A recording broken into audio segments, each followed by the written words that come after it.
For the next few hours, nothing exists except for Cleveland high school sports. Because the Quiet Brothers are here. Outlaw!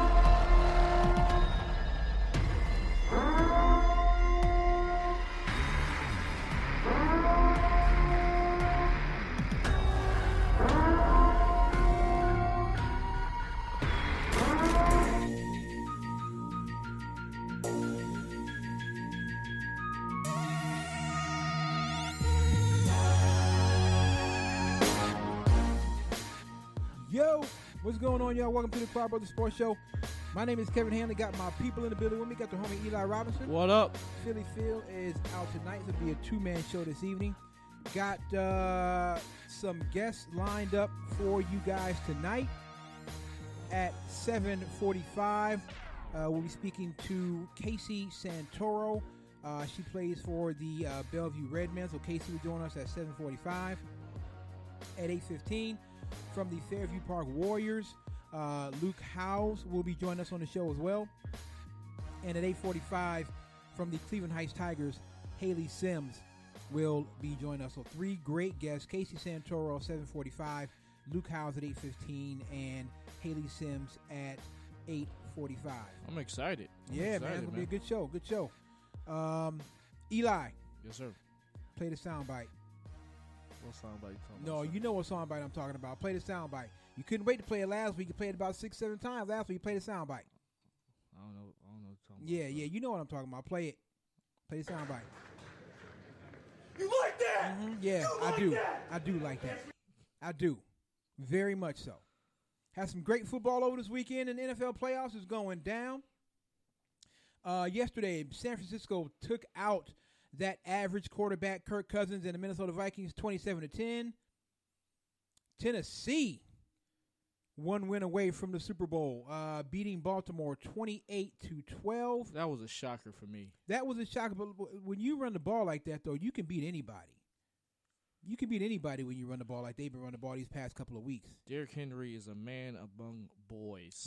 He'll be a high pick in a lot of fantasy leagues next year. I guarantee you that. Oh, and I picked him, and y'all was all on me. Like, He- why he picked Derrick Henry? He didn't help you this year. He didn't help you. He didn't do nothing. I got in for the you. playoffs, sir. Okay, yeah. And what happened? Don't worry about it. Okay, Okay, right, I right, lost right. in the first. So what? Right. I lost in the first round. The game of the weekend, though, just happened. Just ended. Kansas City was down 24-0 to Houston and comes back and wins 51-31. Kansas City rolled off 28 straight points, took the lead in the halftime, and then it was over after that. So it will be Derrick Henry and the Tennessee Titans against Patrick Mahomes and the Kansas City Chiefs for the right to represent the AFC in the Super Bowl. Right now, Green Bay is beating Seattle 7-0. 7:13 left in the first quarter. That game is in Green Bay. Crap. Yeah. So if they can, if it goes Green Bay's way, you'll have Jimmy Garoppolo and the San Francisco 49ers against King Aaron XII and the Green Bay Packers in the NFC Championship game. So AFC side is already set. Come on, Russ. I need Yeah. you. I need you to get I this, mean, man. I need and gonna do, Russ? imagine if Pat Mahomes wins next week, and Russell wins next week. You got two black quarterbacks in the Super Bowl. True, very true. So yeah, I mean, look, it's and here's what I hate about these well, it's a shame that in games like these, somebody has to win, somebody's got to lose, and there are some young players in this league that are going to be around for a long time. Like who? Like Lamar Jackson. Not the way he been. Well, I mean, I'm just saying. Stop it. The style that he runs, Stop running it. everything, man. One Stop hit, boom, he out. Stop it. I'm not here to hate on him. I mean, he had a good year, awesome year, whatnot.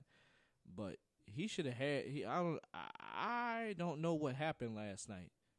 I absolutely don't know. I know what happened last night. Derrick Henry happened last night.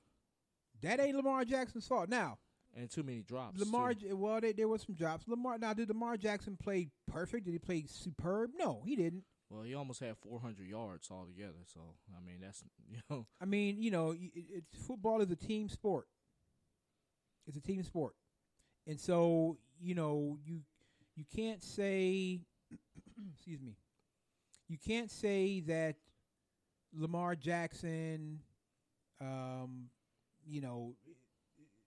it's not all him. Mm-hmm. That Baltimore defense shares in a lot of that blame. I mean, did you see that stiff arm? Derrick Henry did to Earl Thomas. I mean, he just flicked him away like a little rabbit, like a little fly. Yeah, I mean, Derrick Henry's really coming into his own. He's really coming into his own as a running back, and I don't think you can take anything away from him. And the way that he was beasting on Baltimore last night, phenomenal. He has been phenomenal these past couple of games. Yeah. And, you got to tip your hat to him and give him his credit, give him his props. And you know who else you got to give props to? Ryan Tannehill. Oh, God. You got to give props to Ryan Tannehill, too. I saw Marcus on the sideline. Mm-hmm. I was like, why? Yeah, I know you did. Why? I know you did. Why? You got to give props to Ryan Tannehill, too, because I guess Ryan Tannehill, look, for whatever reason, it didn't work out for Ryan Tannehill in Miami. But Ryan Tannehill is in Tennessee now, and he's making the most of his second chance. Mike Vrabel has that defense on point, and their running game is superb right now. Their receivers are coming along, too. Yeah, A.J. Brown. Oh, my goodness. Like, I didn't know that kid was that good. Yep. And if they can somehow put it together one more time against Kansas City next week, the Tennessee Titans will be in the Super Bowl for the first time since, what was that, 2000? 2000. If they can put it together. But here's what I hate about games like this, like that Tennessee-Baltimore game. Mm-hmm. Now, all of a sudden, right on cue, here come the Lamar Jackson is overrated people. Lamar Jackson is overhyped. Lamar Jackson is a bust. Lamar Jackson can't win a playoff. He's only been in the league 2 years. 2 playoff games. Yeah, but he lost both of them. Though. Okay, and like to now, kid. One more year, you made the playoffs, and he lose that. That's a hat trick, brother. Yeah, it is. But here's my thing. Everybody, all the great ones, almost all the great ones have to go through certain trials, certain tribulations. What's up to my nephew Terrell? What's up, nephew? All the great ones have to go through certain trials, certain tribulations to get over the hump and get to the promised land. What if people would have written Michael Jordan off in '86 when he scored 63 points in a playoff, 63 in a playoff game against the Boston Celtics, and the Bulls still got swept? What if people would have said, "Oh, Michael Jordan's a bust"? I guarantee you, these same people talking about Lamar Jackson would have been saying the same thing about Michael Jordan. Or Michael Jordan's a bust. He can't get it done in the playoffs. I mean, Michael Jordan got 6 rings. I mean, that was 1986 though. This was way before that. This was 5 years before. Well, Michael I mean, Jordan maybe Jordan had to find that killer instinct. Jordan had to get over the hump. Yeah, he had to get over. He had to get past the Bostons and the Detroits. He had to get when the Pistons were beating the Bulls down, because they were beating the Bulls down. When the Pistons were beating the Bulls down, my thing is it's such a knee-jerk reaction. And honestly, it's super corny to now come back after the season Lamar Jackson had and say, "Well, Lamar Jackson's a bust. Lamar Jackson can't get it done. Lamar Jackson should play running back." What? Who said that? I've seen it all over. Lamar Jackson should play running back. He's smoking some type of weed. Like it's corny. It's super corny to do that after the fact. And I'll say this too, and some of y'all watching on my live feed might not like it. The absolute last group of fans that can be calling any quarterback overrated are Cleveland Browns fans, and I've seen them doing that. Oh Y'all the last ones that can talk about anybody's quarterback being overrated. Stop it. I never used the word overrated. Browns fans are talking about a quarterback being overrated. Are you serious? Yeah. We might want to hush on that one. Y'all shouldn't. Honestly, here's what I'm gonna say. And to the Cleveland Browns fans that might be listening, that might be on my live feed. Look, man, it is what it is. Y'all shouldn't be trying to throw shade and talk about anybody else's team, with the exception of maybe the Cincinnati Bengals. Y'all shouldn't be talking about anybody's team at all. Period, point blank. And we ain't got to go back over the history. We know why. Y'all just don't do it. Stop doing it. Stop doing it. Stop. But props to Tennessee. Give props to the Tennessee Titans, man. Their game plan was flawless yesterday. Vrabel wanted to run the ball down Baltimore's throat, and that's exactly what he did. And the defense was very effective against Lamar Jackson. Very effective. Let me ask you this. Yeah. Okay. Now that Lamar Jackson's been in the league for, 2 years 2 years now, everybody has tape on him. Now, does he, get better from this? I think he gets better. A lot of teams got a lot of tape on him. How to stop him, though? No, they don't. They had tape on him from last year. He played his first season. They had tape on him from the first season. Yeah, but he only played half a year. That's enough tape for any defensive coordinator worth his salt. Half a year's worth of tape is a lot of tape. That's a lot of film. For any defensive coordinator worth anything. Right, Brad. What's up, Brad? Right, Brad. Yeah, they said that about Wentz too. But no. I mean, look at Wentz now, man. What about Wentz? What about look at Wentz now? 4,000 yards, 26 touchdowns, seven picks. What are you talking about? What do you mean? Yeah, look but about y'all Wentz? lost in the first round. Okay, I mean, I'm just saying. And where was Baker Mayfield in the first round? I knew you was gonna come home. I'm just saying. Just tell me where Baker Mayfield was in the first round. He was sitting on his couch. Exactly. Thank you. No, I'm just saying half a year worth of film is a lot on a film for film. Oh, Brad, Deuce got it, or are you saying you want him to? I would like. They're thinking about making Deuce Staley offensive coordinator of Philadelphia. I would take that. I'd take that. Deuce Staley. Yeah, I'd take that. Absolutely. Yeah, all day long. I mean, his first name is more like his career. I mean, just saying. Okay. He wore 22. You're not getting the reference. No, I'm not. Yeah, Deuce. Much like his career. Like Deuce, like dropping a deuce, but. Oh, No, I think he's sleeping on Deuce Staley. Okay. I think he's sleeping on Deuce Staley. Yeah, we'll see about that. I think so. But I don't know. Maybe he'll get the job. Maybe he won't. I wouldn't mind seeing Deuce Staley with the job. But no. So they had film on Lamar Jackson his first season in the league. Half a season's worth of film is a lot of film, and they didn't stop him this season. And I think as long as he keeps the same humble attitude that he has and keeps trying to get better, which I think he will this offseason, Lamar Jackson's going to get over that hump. Might be next year. I don't know.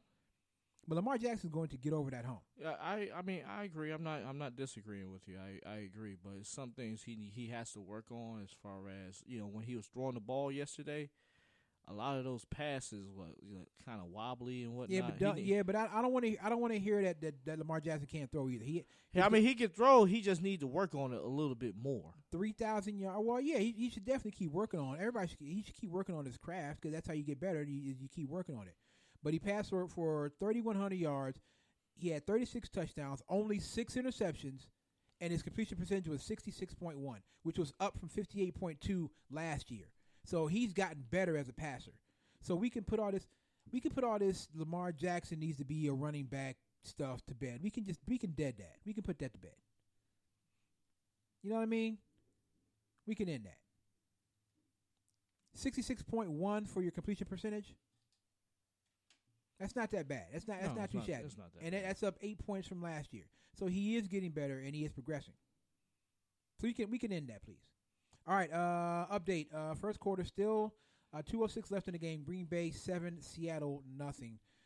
Seattle has the ball for the moment, but Green Bay still leads. I am telling you right now, I don't know. Seattle might come through in this game. I don't know. I can't see it, man. I can. The Green Bay Packers have had the quietest 13-3 season I think I've seen in a long time. No one's really talking about Green Bay in the way that they used to talk about Green Bay, even though Green Bay went 13-3 this season. And from what I saw, it was snowing hard in Green Bay over the past few days. Yeah, it was. So I think the Green Bay Packers have had the quietest 13-3 season ever. Not say ever, but I just haven't heard a lot about Green Bay. It's been very quiet. People really aren't talking about the Packers. I mean, we're on a notion of teams. Speaking of teams, we have a new team on, the Quad Brothers Sports Show. Absolutely. So, speaking of new teams and people talking, people should be talking about the folks at C&B Custom Crafts. C&B Custom Crafts, custom handmade signs made right here in America, right down in Canton. Whatever you want, wall signs, coffee tables, end tables, cornhole boards, whatever you want. C&B Custom Crafts has got you. They can make a custom handmade. Nothing, no two signs are the same because everything is made from real fresh wood. Contact Chris and Brooke, 330-232-0513. That's 330-232-0513. They do ship, but the customer must pay for shipping. Again, custom-made signs. You can have anything on it. It could be a sports team. It could be the Eagles. It could be the Packers. It could be the Browns, the Cavs, Indians, whatever team you want. Or if you want something that says, I love you, or family, or whatever you want, CB Custom Crafts will take care of everything you need. You can find them on Instagram. You can also find them on Facebook. That's CNB Custom Crafts. Again, the phone number 330-232-0513. So Eli and I will be at Beaumont High School tomorrow night. Yes, sir. For the game against between Beaumont and Laurel. So we'll get to see Carly Perusic from Beaumont. Excuse me. And she's a player. She's a definite player. Yeah, she is. Yeah, no doubt. And Laurel's got some players on their squad as well. So it's gonna be a nice game. That'll be our first game that we're covering. Yeah, the first game of it'll really be our first game. So we're gonna try to do the best we can to get this game covered, and bring it to you guys. Watch your Instagram, watch your Facebook. We'll be at Beaumont tomorrow night. 7:45 coming up from the Bellevue Lady Redmond. Casey Santoro will be up. She'll be our first guest tonight. Looking forward to speaking to Casey. And then at 8:15, Luke Howes from Fairview Park will be on, and then again at 8:45, Hayley Sims from the Cleveland Heights Tigers. So we got a loaded show for you guys tonight. So there is some news. Yeah. There's a new guy in town. Look, man, I don't know what this guy's going to do. The Browns have hired Vikings offensive coordinator Kevin Stefanski to be their new head coach. I don't like the hire. Man, I don't know. I'm gonna tell you this. I don't like the hire simply because he got out coached yesterday. But see, I don't know if you can. I don't know if you can really base one game on. Now, I've seen from a couple Vikings fans that said, hey, Kevin Stefanski stinks. His play calling is horrible. It's atrocious. And I don't know. I'm looking at their offensive output. Look, man, they were 8th in the league in scoring. They were 6th in the league in rushing yards. Now, the passing game is where their offense fell off. They were 23rd in passing and then 16th overall in yards. So they were kind of like middle of the pack yardage-wise. And let me tell you something. I mean, the only reason why that offense was so great because Gary Kubiak was behind All right, maybe. behind it. I mean, it would be a good hire to me if for some reason somehow they pried Gary Kubiak away from Minnesota. Well, see, and that's the thing. Let's see who Kevin Stefanski brings on for his staff, his offensive coordinator, his defensive coordinator. Is he going to let his offensive coordinator call plays? That's what I'm worried about. We bring these offensive coordinators in to be a head coach, and they say, "Oh, I'm going to hire an offensive coordinator, but I'm going to be calling the plays." No, that's not how it works. When you're a first-time head coach in the NFL, focus on being a head coach, and hire an experienced offensive coordinator. That's how it works. And when you hire a GM. I get it. Jimmy Haslam wants a person that to align, to work together with the GM and the coach or whatnot. Right. Get the assistant GM from the Minnesota Vikings to work work with Stefanski. I'm still not thrilled. And again, look, I'm not a Browns fan. I don't really have a horse in the race. I don't really have a vested interest in it. I am so not a fan of letting your head coach have input on who the general manager is going to be. That, to me, that's so backwards. It's so backwards. You're basically giving the coach a say in who his boss will be. And I mean, I don't think that's crazy to me. I don't mean to cut you off. You're right. Go ahead. But I don't think it's going to be the head coach picking the general manager. I believe it's already been set in stone. It's going to be Andrew Berry. It's going to be Andrew Berry, and he was with the Philadelphia Eagles, right? He was with the Philadelphia Eagles. Yes, they drafted well. Okay, I get it, but I would rather have the Minnesota Vikings assistant GM. I forget the guy's name, but they draft well up in Minnesota. They draft perfect, especially the offensive line. Well, I just think starting that the GM should be there first. The GM should the GM should have input on who the coach will be. It should not be the other way around. You cannot give the coach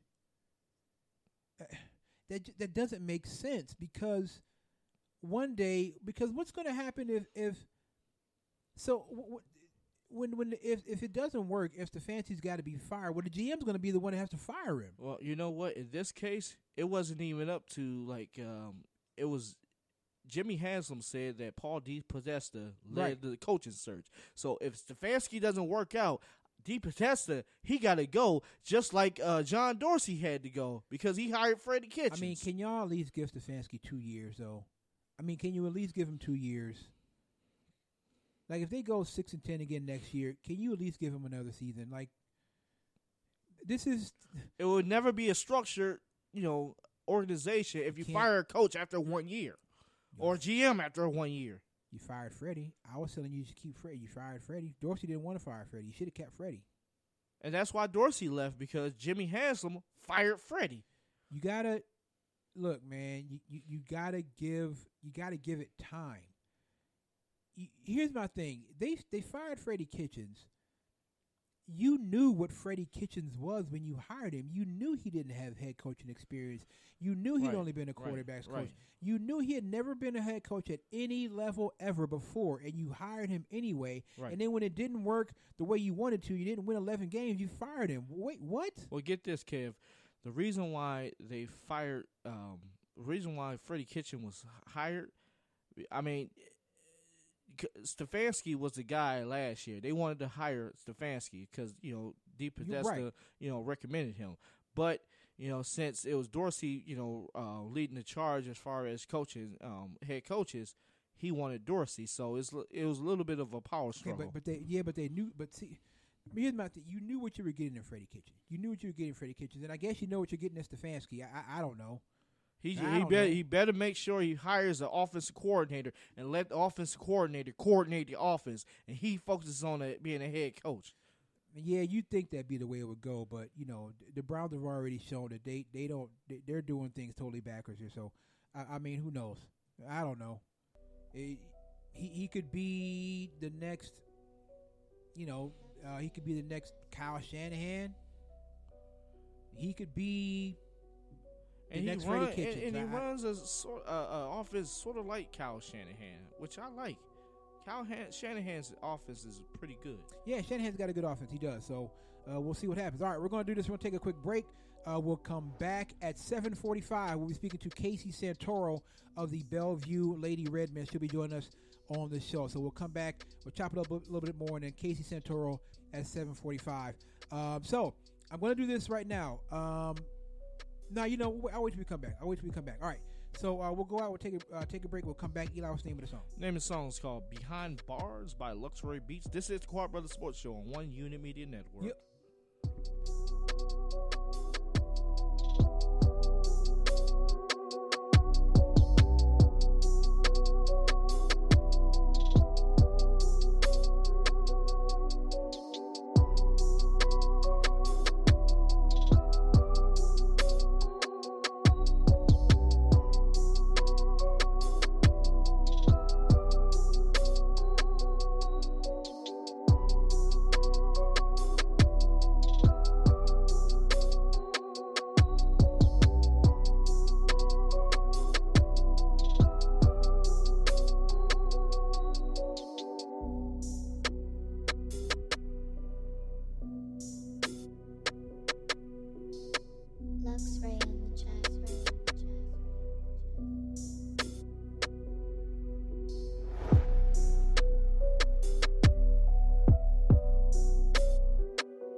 Lux Ray on the track.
This is TJ Carey, defensive back for the Cleveland Browns, and you're tuned in to the Quad Brothers Sports Show.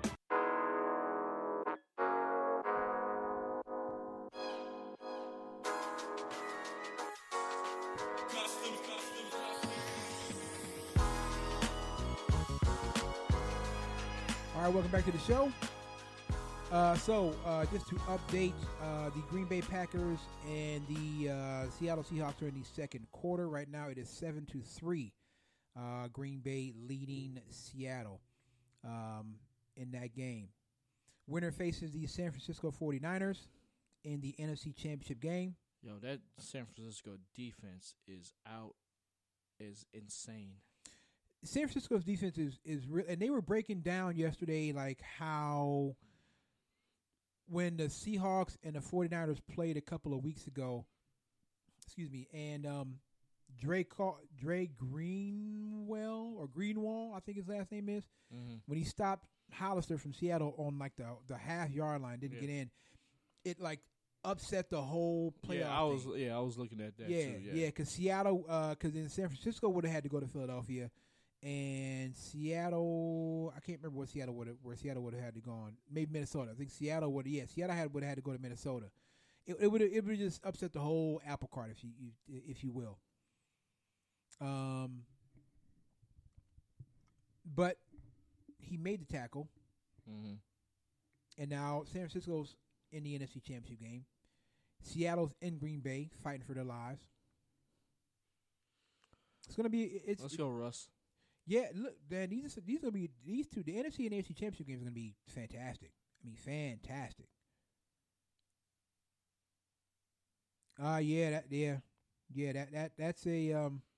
That's a good question, Willie. I don't know. Can a guy hire a staff, run a draft, have OTAs, and a preseason before any judgment? Maybe. I don't know. We'll see. Is that the commish? Yeah, it's a commish. We'll see. All right, so here is what I want to do. I want to try to do one of these giveaways. I want to try to give away some of this merchandise that we got here. So I am going to put the number out there. If you are listening, go ahead and call in. You can call in right now, and we'll do a trivia question, and we will see if anybody's out there and they want to win. So we'll give away one of the Quad Brothers Sports Show hoodies. All right, so the number to call is 216-386-0109. It's 216-386-0109. And you call that number. I will ask you a trivia question. You'll have 10 seconds to answer that question. If you get the answer correct, then you will win a Quad Brothers Sports Show hoodie.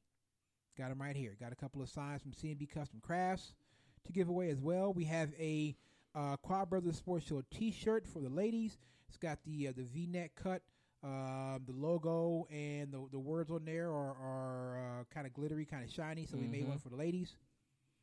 So if you are listening and you want to try to win some of this merchandise, the number to call is 216-386-0109, 216-386-0109.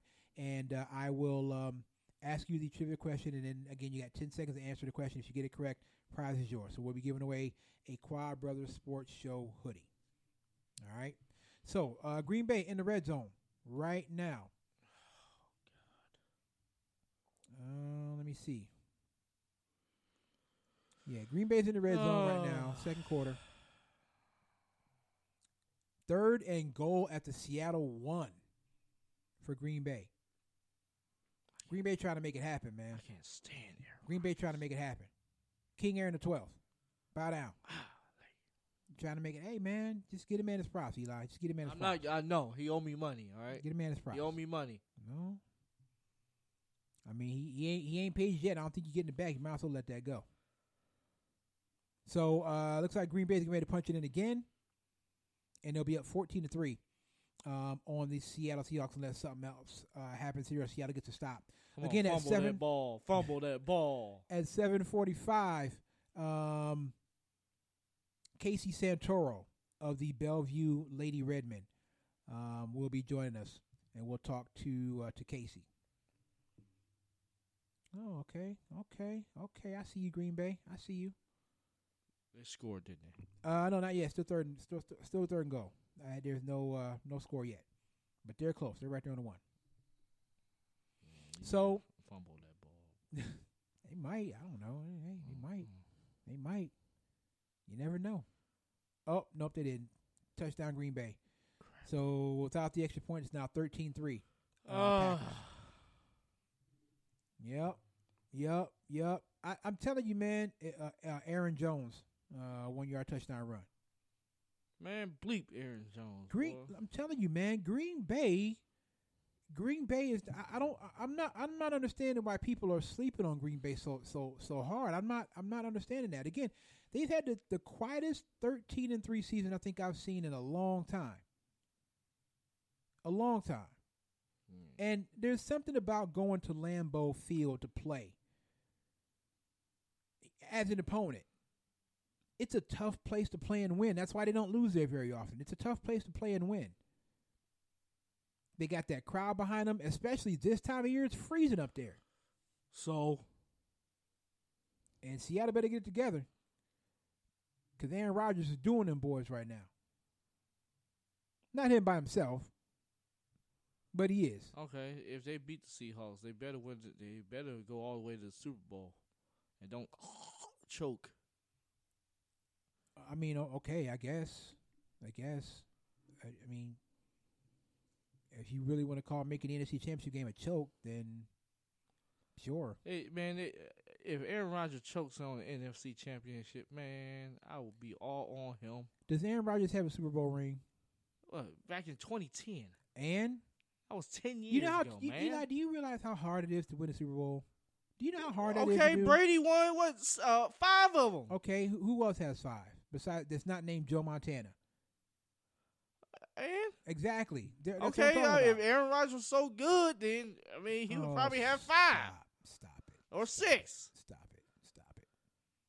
You know Aaron Rodgers is a great quarterback. I know Aaron Rodgers is a great quarterback. Yeah, I'm not sure what you're talking about. Yeah, okay. What makes him not great? That's what I'm asking you. What makes him not great? He is great, but I can't stand him. Oh, okay. All right. They just say that. Just say he's great, but I don't like it. Like this whole he didn't win the Super Bowl 16 times thing. Like it. Listen. We haven't had a repeat champion since the 2004-2005 Patriots. That was the last time we had a repeat champion. So it's not like a team wins it every single year. Some teams might win. A team might win it 1 year and might not win it again for another 6 years. If they can keep everything going, if they can keep that consistency going, that's hard to do. And look at the Eagles. It's hard to do. They won it in 2017. People think, oh man, this is it. This might be the start of a new. No. They've been to the playoffs, but that's about it. Because it's hard when you have free agency. Usually, when you win the Super Bowl, people raid your coaching staff. The Indianapolis Colts came in, took Frank Reich. The Vikings came in, took John DeFilippo. Like it's hard to do. So, I'm not gonna fault a team or a player or a quarterback because he didn't win, 3 or 4. Dan Marino hasn't won one. He's one of the greatest quarterbacks of all time. He never won one. And whose fault is that? Well, it's probably Miami's fault because they never got him a true running back. He was always throwing the football. They never really got him a true running back. The defense was okay there, but they never really got him a true running back. Right, Willie. Aaron's not having the sexy season. It's Green Bay's defense that's doing a lot of winning. But Aaron Rodgers is the one constant on that team. Make no mistake. That team goes nowhere without Aaron Rodgers. I'm sorry. So it's hard, man. It's hard for a team to win the Super Bowl once, let alone multiple times. New England is the exception to the rule. Right, I was about to say that. Yeah, they're the exception to the rule. They have. There's just a structure there in New England. There's a structure there. That's, you know what I'm saying? Like, they, and I'll say this about Bill Belichick. Bill Belichick knows exactly when to get rid of players. Like, he knows, okay, this player, I can't get out of this player what I need to get out of this player, so I'm going to go ahead and either trade him or let him go. Bill Belichick is a master at that. Mm-hmm. He would have done it to Brady and brought in Garoppolo. I firmly believe that. He would, if Robert Kraft hadn't stepped in, Bill Belichick would have gotten rid of Jimmy Garoppolo, and Tom Brady would have been playing somewhere else the past couple seasons. And Cleveland fans, no, Tom Brady is not coming to Cleveland. Who's saying that? Well, I think that was more when Josh McDaniels was going to come here. That was never going to happen. No. Why would Tom Brady come here? Tom Brady. I think why would he come here? I believe when Belichick is done, that's Josh McDaniels' job to lose. Listen, if you're in New England, fine. You want to bring in Josh McDaniels from the outside, and keep it in house and say, okay, Josh is our guy. That's fine. You can do that. Well, you got to follow the Rooney Rule and everything. So yeah, the Rooney Rule is a joke. Yeah, it is. The Rooney Rule is a joke. Are you telling look at that Kansas City offense? You're telling me Eric Bieniemy doesn't deserve a shot at the head coaching job? I would love Eric Bieniemy. Seriously? Right now. Oh my goodness! You're really telling me Eric Bieniemy doesn't deserve a shot? Look at that Kansas City offense. They were down 24-0, and they came back and scored 51 points against a good Houston Texans defense. Adjustments, man. It's all about adjustments. When you get down that many points, man, it's all about adjustments. I mean, come on now. And he did that. Come they on did now. it. Eric Bieniemy isn't deserving of a job? That's crazy to me. So, yeah, the Rooney Rule's a joke. It's a complete and total joke. Teams, there's no the spirit of the rule is okay. The actual execution of it, the process of it, is a joke. It's an absolute joke. And I'd almost be fine. I'd almost be like, you know what? Do away with it. Do away with it. Because for what?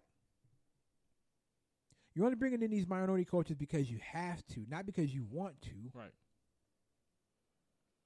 You know what I'm saying? Like, okay. You look at that KC offense today and tell me Eric Bieniemy doesn't deserve a head coaching shot. It's crazy. But all the jobs are filled now. The Giants hired these special teams. Joe Judge. I was looking at that. What was it? Wide receivers coach? Yeah, wide receivers special team coach. Oh my like God! Like, I don't know.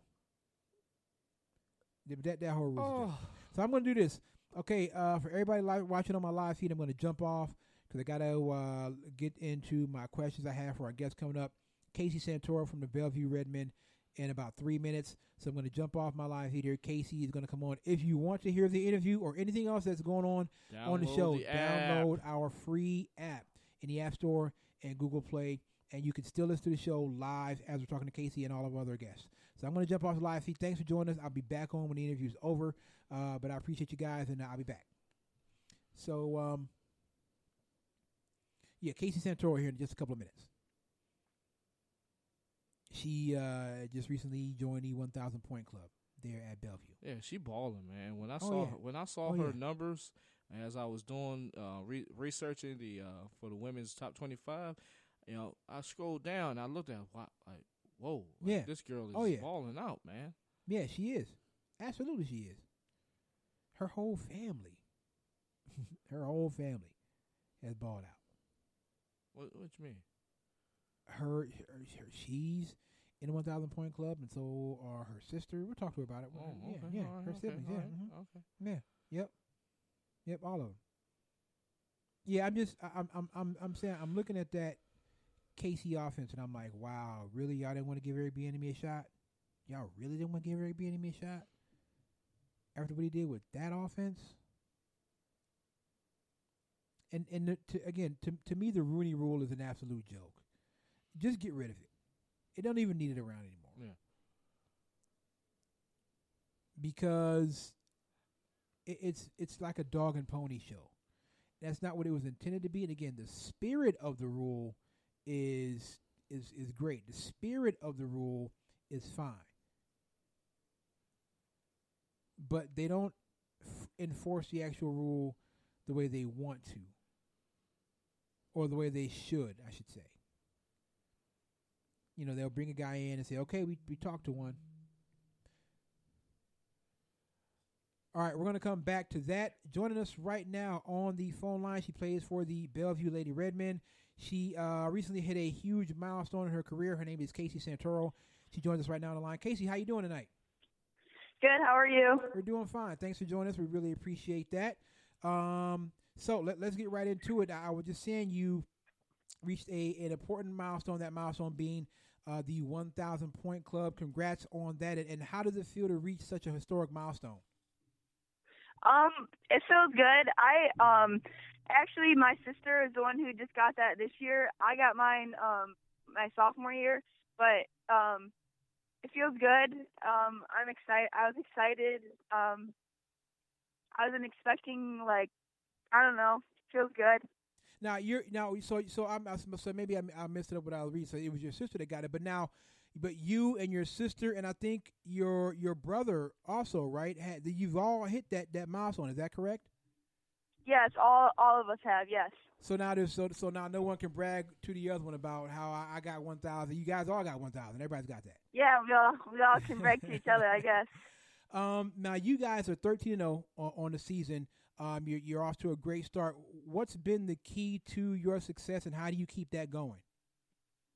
I think the key has been a lot for us this year is playing defense and playing as a team, because we're a smaller team, and I think when you're a smaller team, defense is a huge part to get our offense going. And I think a lot of times when we haven't been playing well, I think it's because our defense wasn't as good as it should be. So I think a major thing for us is playing good defense and playing as a team. Now, you being one of the leaders on that team, how do you step into that role? Are you more of a vocal leader? You kind of more lead by example, and how important is it for you to be that leader and to make sure your team's ready for every game? I think I feel that I feel like I lead by example, and I feel like I'm a vocal leader too, because I know a lot of the times the team, when things aren't going well or how it should be, I know a lot of times they look to me to calm everyone down and just be the person to say, we're all right, we this, that person. So I think I lead by example, and I'm a vocal leader as well. All right, so a two-part question here, Casey. What's it like playing for your dad, and how does his offense fit your style of play? Playing for my dad is awesome because he definitely doesn't take it easy on me. He yells at me a lot as any other player. Mm-hmm. I mean, he probably takes it a little bit harder on me, because I am a point guard and also his daughter. I wouldn't say there's any favoritism there, but it's awesome. We have a good relationship, and I love playing with him. So. And how does his offense fit your style of play? What does he, you're a point guard. How does his offense fit your style of play? So we run a lot of dribble drive and a lot of things to get people open or just create lanes, and I feel like I'm the type of player who like I can create my shot. So like when he runs like Michigan or like that's what we call our dribble drive. When he runs that stuff, I like it because like I know I can get to the rim. Like I like that because he knows I can get to the rim, or we can drive and kick, and that creates a lot for us. So now talk about that mentality that you have to have, like as a point guard. When you're going to the rim, you know you're going to go in there. You're mixing it up with players who most likely are bigger than you. Talk about that mentality that you have to be able to go inside with no fear. I kind of tell myself, like, you know, if you get blocked so well, you just got to keep taking it to them because, like, you can't shy away from nobody. So I learned that a while ago with, like, my older sister and my dad, like, always tells us. So I just think, like, you just got to take it in, and whatever happens, happens. If you get blocked, you can't dwell on it. You just got to go with the next play. Now, to go back to what we were talking about just a little bit ago about playing for your dad, when you first start, is that something that's kind of hard on you? Do you feel like you have to prove yourself more because you want people to know that, you know, what you're doing is not because you're the coach's kid, but it's because you can really play the game?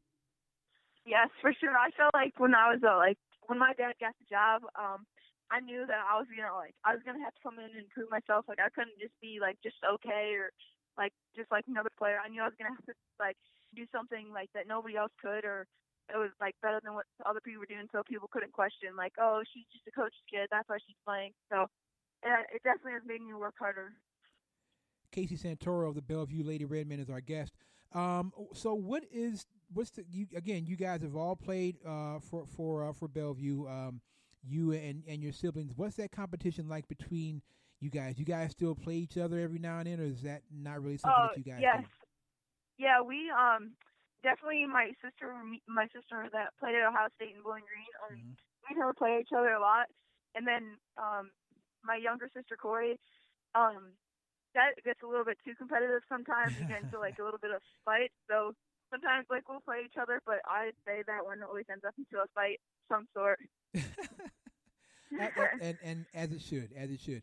Now, how do you, Casey? How do you balance being great on the court with also being great on the academic side of things? For me, I've always like cared about my grades a lot. So like, I just think it's important. You just got to find time for both. Like obviously like I practice all the time, but you also got to find time to like work in your academics and stuff. Like sometimes you'll have to give up something that you like if you don't want to go with your friend or something, like to want to be great at both, or you kind of give up something sometimes, which I've been okay with because I'd say it's made me successful so far. Absolutely. Now, you have committed to Kent State, correct? I'm sorry, I did not hear what you said. I said you've already committed to play Kent State at the next level, correct? To play at Kent State. Yes, correct. So now, can you talk about the recruiting process? How hard was that? Was it frustrating for you? And how much input did your parents have in that decision, or that something they just kind of let you do on your own, so to speak? So throughout my recruiting process, I had some offers, and I would definitely say it was frustrating for me because like I didn't commit to enough for some of them, and like some of them got pulled because like I was only a junior, like sophomore, ending of sophomore year, beginning of junior year, and I did not know like where I wanted to go to college, and I got some of those scholarships pulled away. So like through that time, I was pretty upset, and it kind of got to me a little bit, but when Kent State came along, I kind of just knew they were the school because like I've always like talked about going there. Like I've always like liked Kent State, and I took a liking to their coaches when my sister played them at Bowling Green, and so when they came along, I had like an amazing visit there, and I liked like their coaches and all the experience they had. So I think like that was like an easy decision for me to make. And then my parents, so my brother played college football, and obviously my sister played college basketball. I think they knew what they were talking about and like which way to guide me and which way not to guide me. So they had a huge like role because they're also very experienced with like college coaches and what I should be looking for. So I think they helped me a lot. throughout my decision.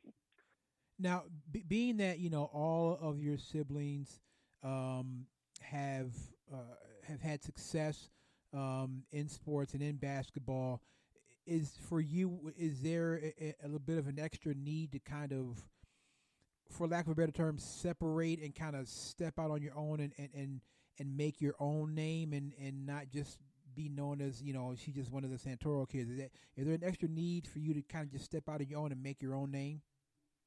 Yes. So like when I was younger, I always wanted to do everything my older sister would do and be exactly like her. But I kind of had to realize myself, I'm not going to be that person. I want to be my own person.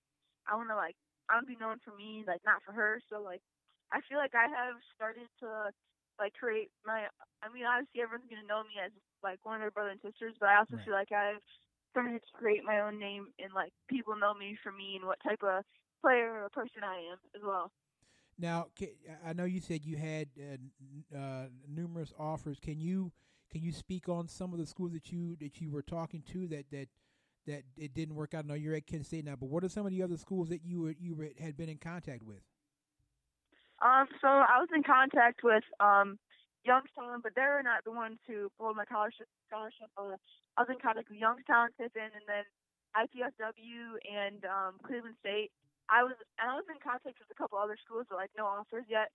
But IPSW and Cleveland State were the ones that that I got. IPSWs I didn't commit soon enough, and then Cleveland State, their coaching staff changed, and we didn't really throughout the change of the coaching staff, we didn't really stay in contact that much. So that's kind of how both of those happened. Now, I know you say your sister's at Bowling Green.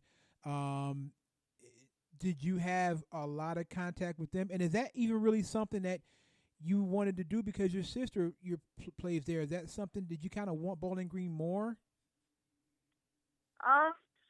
Actually, I was really not in any contact at all with Bowling Green, and I think because she transferred, I think seeing what she went through there, I didn't really have that much interest in going to Bowling Green. I mean, they had an awesome facility and stuff. That part interested me, but I didn't know if I would I didn't know if I wanted to play for those coaches and stuff. So I think, but yeah.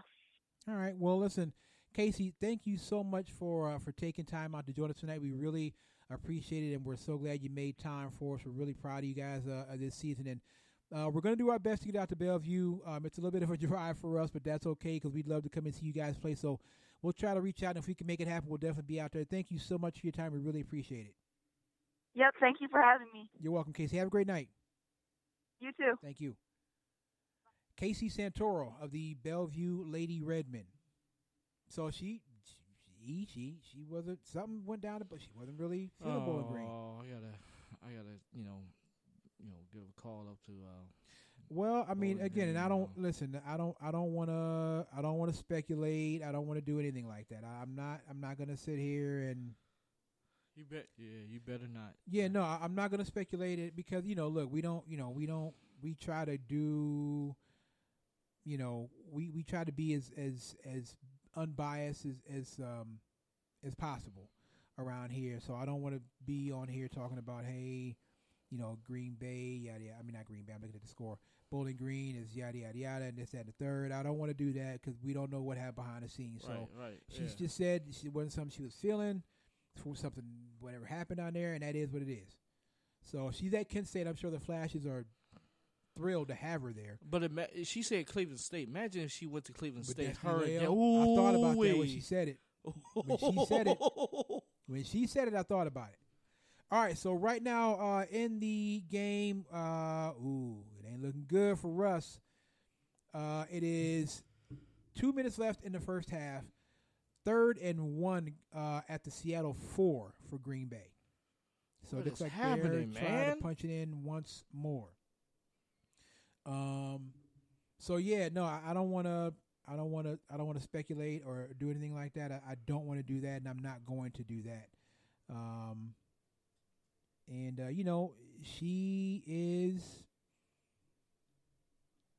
She's there with Kent State. And I'm sure they love it. I don't love it. No, I wouldn't expect that you would love it. I'm a Falcon all the way, baby. Isaac Zumba. And that's cool. You know. Yeah, you be. I'm an alumni. I mean, yeah, you should be. You should be. You should be. You know, but you know, she's on her own path. And, you know, and I'm mistaken. I thought she was the one that hit 1,000. That was her. She hit 1,000 in her sophomore year. I don't know how I mixed that up. I apologize. I don't know how I mixed that up. But her and her older sister and her brother. Yeah. Her, both of her sisters and her brother, all in the 1,000 point club there at Bellevue. So thank you to Casey Santoro for coming on tonight. We really appreciate that. If you missed the interview with Casey, you can download our free app. It's in the App Store. It's in Google Play. You can download the app and listen to the show. You can listen to any show we've ever done. You can listen to it on the app. They're all on there. Yeah, like what? This is our 101st show. Yeah, 101st. It's our 101st show. Every single show we've done, from the first show to show 101, is on there. What up, Burnett? Nettie Net in the building. What's up, Burnett? So any show that we've ever done is on the app. All you got to do is go to the App Store and Google Play. The Quad Brothers Sports Show. Download the app. Again, it's free. Doesn't cost you anything. And you can tune in, listen to the show live right now. So if you want to listen to the show, if you want to listen to hear what's going on in the headphones, all that kind of stuff, you can do that right now. So right now it is getting close.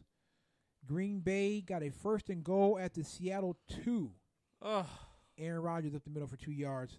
So 1st and goal, Green Bay at the Seattle 2. Looks like Green Bay is getting ready to punch it in once more and increase the lead over Seattle right before the half. So Russ and them boys better get it together. But what I was talking about is you know, games like this, like the Tennessee-Baltimore game, I hate the knee-jerk reactions. With that because now you have, you know, people saying, oh, well, because Lamar Jackson sucks. Lamar Jackson is overrated. Mm-hmm. Lamar Jackson is overhyped. I mean, that's to me that's stupid. What up, Galen? That's my man. That's stupid. You're gonna take one game, and all of a sudden that one game diminishes Lamar Jackson's whole body of work for this season. That's only an idiot would do that. Only an absolute moron would say, oh, because Lamar Jackson had one bad game, he's not worthy of the MVP, and he sucks, and he's overhyped, and he's a bust. I've even seen people calling Lamar Jackson a bust. I'm like, what? What are we talking about here? And you know what? They asked Lamar Jackson in the press conference, well, like, what about your haters out there? He said, okay, let them hate. Let them hate. Let them hate. Because it's just like I said, man, almost all of the greats have had to overcome some kind of obstacle. Some, either, depending on what sport they play, either some individual in their way or some team in their way. For Michael Jordan, it was the Detroit Pistons and the Boston Celtics. He had to go through both of those teams. He had to go through the Celtics first, and then they'd go through the Pistons. Mm-hmm. Before he could actually get over that hump, get to the finals against the Lakers, and then they won their first one, and then it was on from there. So almost all the greats have to go through something or someone to get to the point where they need to be, to get to that championship. LeBron James had to go through the Golden State Warriors, at least here in Cleveland, to get to that point. And LeBron James had to deal with the Detroit Pistons and the Boston Celtics before he could get over that hump, before he left to Miami. Yeah. But he had to do the same thing. So to sit there in Lamar Jackson's second year and say Lamar Jackson's a bust because of how he played yesterday, number one, that makes you sound like a real hater. That's just corny to me. That's corny. Because it's completely inaccurate. Everything that people said about Lamar Jackson has been totally inaccurate. He can't throw. Well, his completion percentage was 66%. That's pretty damn good. 36 touchdown passes. That's pretty damn good. And on top of the 3,127 yards in passing, he had over 1,000 yards rushing. All right, so we got 3rd and goal at the Seattle 1. Jadeveon Clowney was just penalized for a neutral zone infraction. Mm-hmm. So it looks like Green Bay is getting ready to punch it in. Oh, they have. It is now 20-3. Oh. Green Bay over Seattle. Aaron Jones again with a 1-yard touchdown run.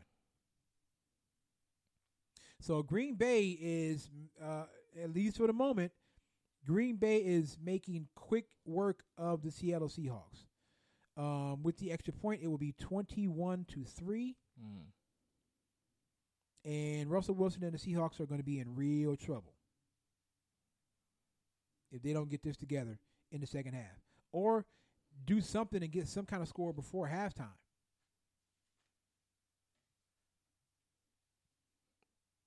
They're going to have to do something because it's now 21-3.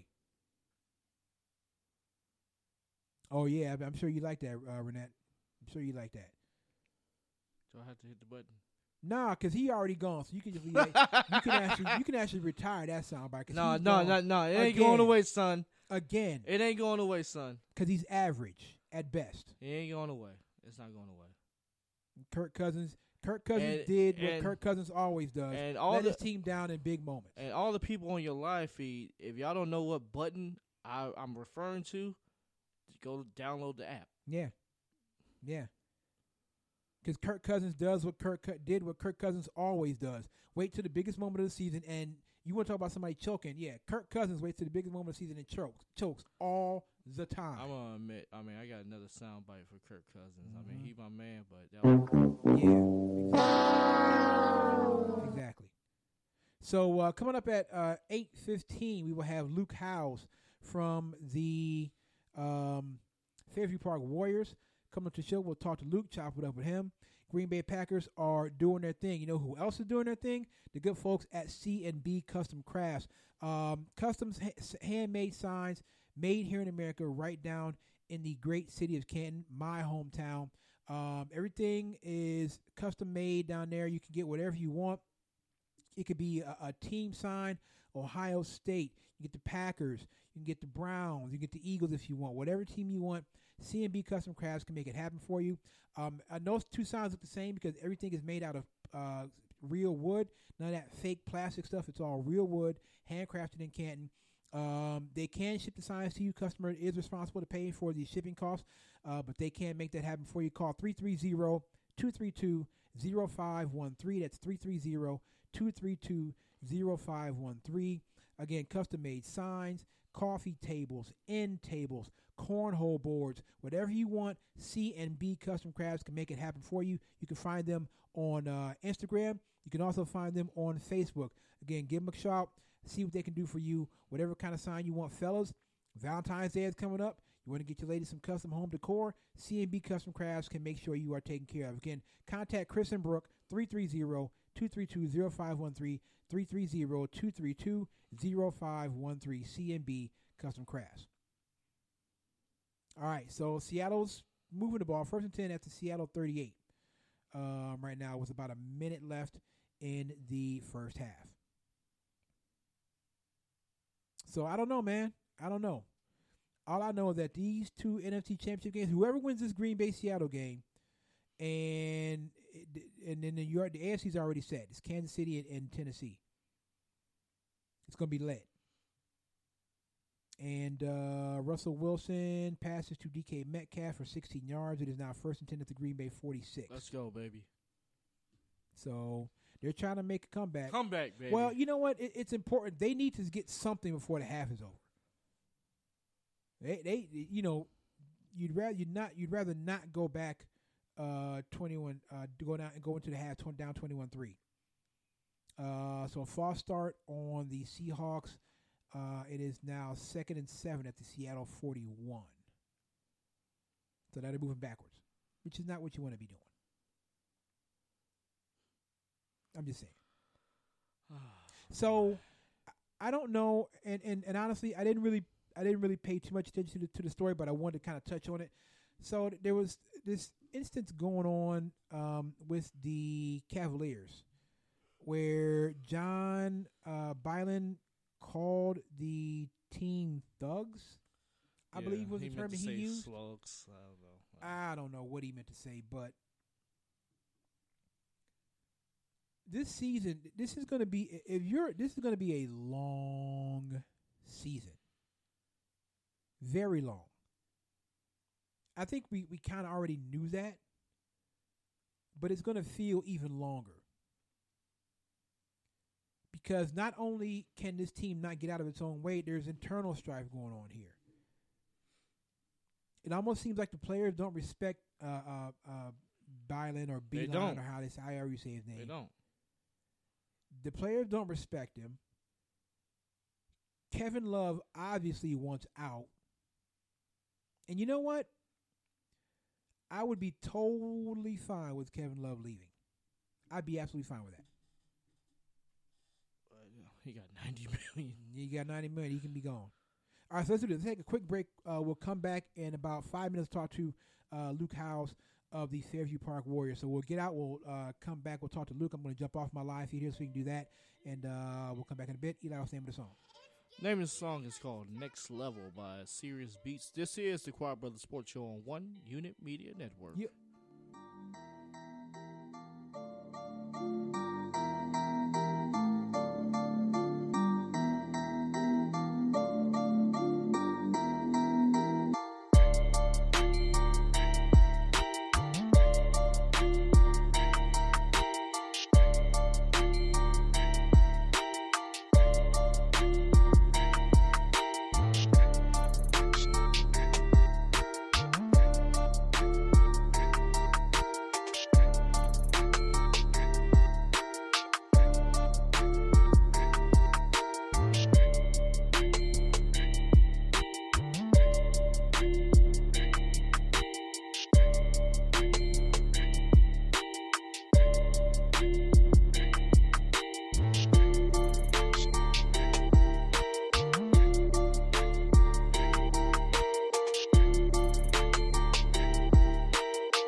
This is T.J. Carey, defensive back for the Cleveland Browns, and you're tuned in to the Quiet Brother Sports Show.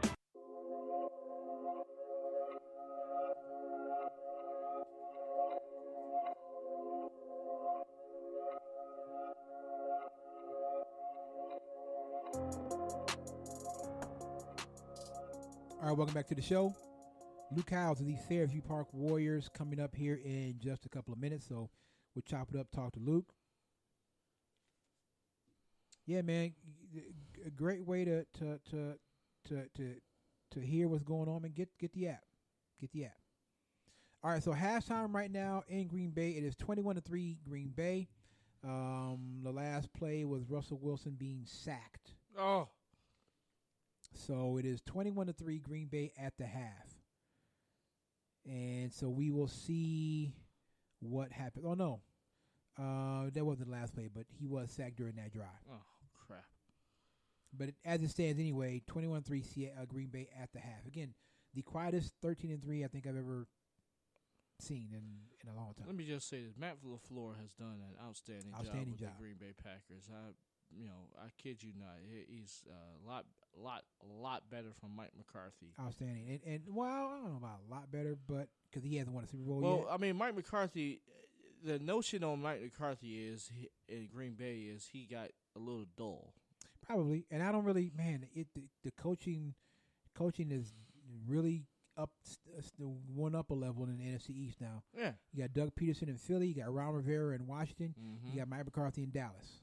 Ooh. I don't know about this Joe Judge dude. I don't even know who that guy is.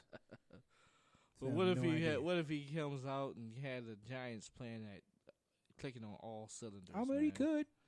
Look, man.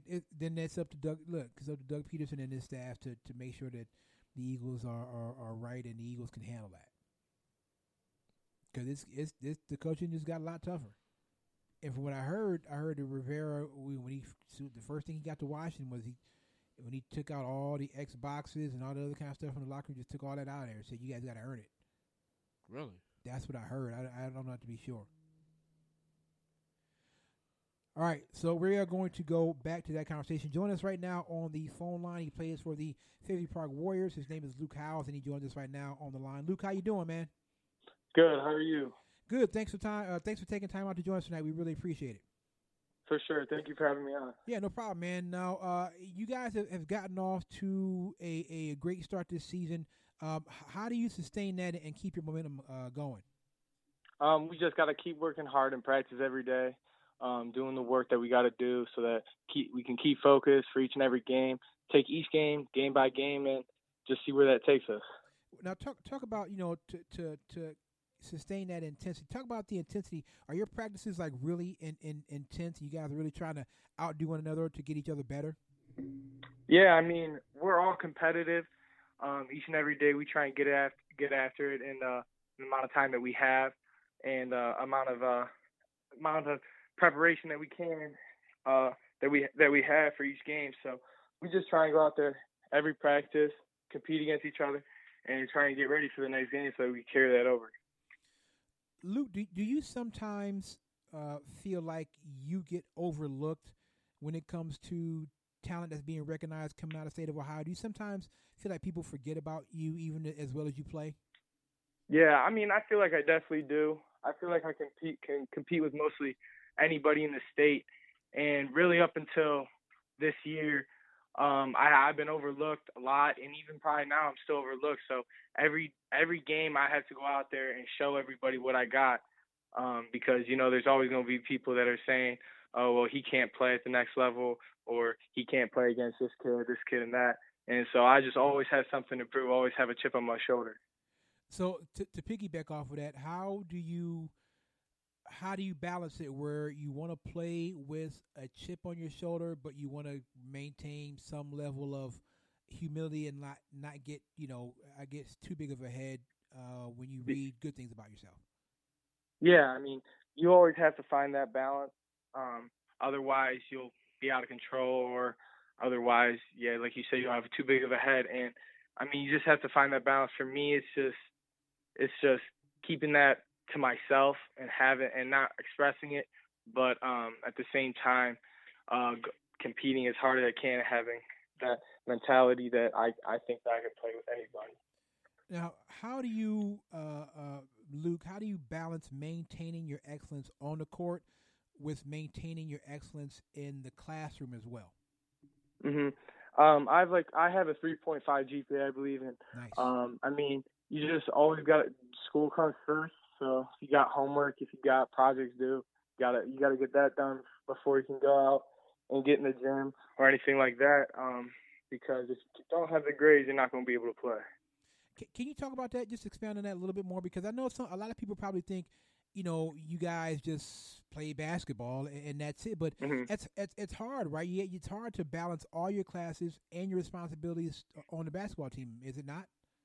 Yeah, it is. I mean, depending on the person, how many classes he or she has to take, you could have, depending on AP honor classes too, you could be getting an hour or 2 hours of homework a night. Just depends. And it's tough going to practice for 2 hours, coming home, and then having to do your homework if you have any, and working on projects, studying for tests. It's tough. It's not just go to practice, come home, do nothing. I mean, school's tough. So you just gotta be able to know that school comes first, because if you don't, you're not going to be able to play when game comes. Luke Howes of the Fairview Park Warriors is our guest. Luke, if you had to choose, what NBA player would you say your game most resembles? Most resembles? This is a tough one. I would probably say, Don't be modest. If you know somebody, put it out there. Don't be modest. Yeah, I gotta think. NBA player. Trying to think of I can't think one off my top of my head, but I would probably say like a strong guard that gets to his spot for. So maybe like a. Just say Jordan and be done with it, Luke. You can be Jordan if you want to be Jordan. You know what I mean? Don't be modest, brother. Just say Jordan. If you want to say Michael Jordan, say Michael Jordan. That's fine with me. I don't care. So now, can you talk a little bit about your leadership role on that team and how important that is to you? Yeah, I mean, I've been playing varsity since I was a freshman, so I've had 4 years to gain as much knowledge, as much knowledge that I can about the game. And we have some younger kids coming off the bench and some kids that haven't been playing as long. And every day I just try and motivate them, lead by example, play hard defense, and encourage them, knock down shots and everything like that. Just keep their confidence high so that when the games come, hopefully they carry that over, and we just all push together and hopefully win those games. Luke, talk about your family structure and how their involvement has helped you get to the point you are now. Yeah, my mom and my dad, they've always been my biggest supporters. My mom, my dad, they've always been there, getting me on the AAU teams, getting me with trainers to work with. So everything that I have now is because of them, and I can't thank them enough. Now, you have, if I understood correctly, you've at least verbally committed to Walsh, or is that solid? Correct. Okay. So now, what was it about Walsh that made you decide that was the place to be, and that's where you wanted to continue your basketball career?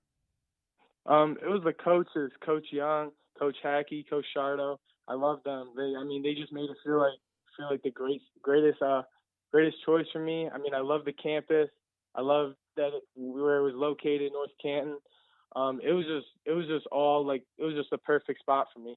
And when I went on my visit there, I think I committed like a week after, verbally. Yeah, so everything was just perfect there for me. Now, was that the only school you talked to? Were there other schools that you were in contact with during the process? Yeah, there were other schools that I was in contact with, but Walsh stood out to me by far. Now, I have to ask you this. It's kind of like a tradition on this show because one of our staff members here is an alumni. Did you have any contact at all with Bowling Green? Bowling Green? No. No, I didn't have any contact with Bowling Green. You know what? I'm gonna have to get on that. I mean, I can't. I mean, you got a talent like Luke House. I mean, what? We can't sign anybody. Come on. Y'all don't want to win, I guess. All right, Luke, man, thank you so much for taking time out of your night. We really appreciate it. We know you got to go and get yourself some rest for your day tomorrow. You got go ahead. Yeah, Luke. hey, Luke, you got one more question. Okay, we're gonna have a little fun here. All right.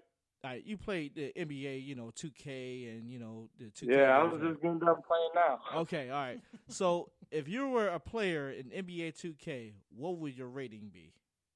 What would my rating be? Yeah. I'm giving myself what's Bron, a 97? Yeah, about a 97. I'm gonna give myself a 96. That's Nobody's better than the GOAT. That's what's up, man. That's what's up. That's what's up. Nobody's better than the GOAT. That's right. Hey, Luke, man, again, we appreciate it, man. Keep doing your thing. Keep balling, man. And we're going to do our best to get out to your school and check you guys out. Thank you so much for coming on. We really appreciate it. Yeah, thank you for having me on the show. You got it, man. Take care. All right, you too. Luke Howes from the Fairview Park Warriors. 96, he said. 96. You better ask somebody. A young man can ball. And, yeah, man, there are players like Luke, man, who just kind of get overlooked for whatever reason. Right. And you know what? And that's the primary reason why we do this show, man. Mm-hmm. That's the prime reason why we do this show. We know that players like Luke, they can't all be on like the ESPN Top 300 or the any of those magazines out there. Mm-hmm. That's why we do this show. He shouldn't be overlooked though. Right, he should. He got game. Shouldn't be overlooked. He got game. He can ball. I'm not sure why he's being overlooked, but he shouldn't be overlooked. That young man can ball. He said he get ready to go on 2K right now. And that's dope, man. That he again. And we always make sure that when we talk to these young men and women, that we always want to talk about the academic side of things, because that's very important. And I think a lot of people think that, man, like I said, these young people, all they got to do is go to school and play basketball, and that's it. But that's hard, man. There is a lot of other things that they're doing, a lot of other responsibilities that they have. And when you're on a basketball team or a football team or a baseball team or whatever the case might be, and you're essentially the best player on your team, you're the man. There's a different expectation level for you. And for you to be able to balance that with your schoolwork, and again, if you have AP honors classes, mm-hmm. that's a heavy workload. Yeah, exactly. And so you got that. You got your responsibilities to the team. You want to try to have some kind of social life, but you got to get your rest. You got to eat right. I mean, all of it together, and you got to find a way to balance all this. It's like a big juggling act. You got to find a way to juggle it, so it's hard. Don't just think that these young people only play sports and that's it. They don't do nothing else. They have to balance all of that, and it helps, though, when you have a good support system behind you. So, all right, so we are underway in the third quarter in Green Bay. Seattle still leads. Green Bay still leads Seattle 21-3. It is 3rd and 6 for the Seahawks at the Seattle 35. And so we'll see if Russell Wilson can make it happen. And he can make it happen. Russell Wilson scrambles up the middle of the Green Bay 43 for 22 yards. Let's go, baby. Let's go. Let's get it done. Get Russ. I wouldn't count Russell Wilson out, man. I'm not doing that. I would never count Russell Wilson out, but they need to score on this drive. To be in it, right. That needs to happen. They need to get some kind of points. 3, 6, I mean, whatever. They need to get some type of points on this drive for them to make it happen. Because with a team against a team like Green Bay, the longer this goes on and the longer it takes you to score, you're done.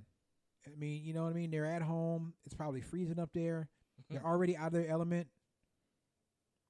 This might be the drive of the season for Seattle. This might be the drive of the season. And I don't know. They better do something. Excuse me. Hold on a second. I'm trying to get this out of here. Okay.